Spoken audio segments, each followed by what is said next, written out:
don't know about you, but I sure spend a lot of money at the doctor's office.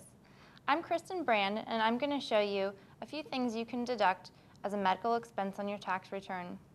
The first part we'll have to get out of the way is kind of the technical piece of it.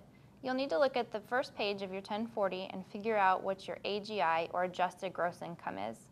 That amount should be near the bottom of the page, and if you take that and multiply it by 7.5%, you can deduct any medical expenses that exceed that amount. So anything below that isn't really going to help you out. Secondly, you'll need to understand what kinds of things are actually deductible as a medical expense, the kinds that qualify under that definition.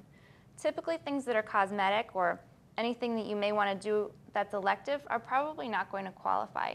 Some of those things include teeth whitening, boob jobs, tattoos. Anything like that is probably not going to work. So things that typically are more required or necessary are going to work for you. When you're actually sick and are going to the doctor, those are the things that really are what this exemption is for. Some examples of that are x-rays, prescription drugs. That's something you can usually get from your pharmacy if you need to have a list of what you've actually spent throughout the year. They'll provide that for you.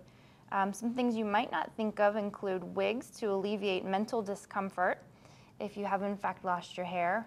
Also vasectomy, a visual alert system, and a weight loss program.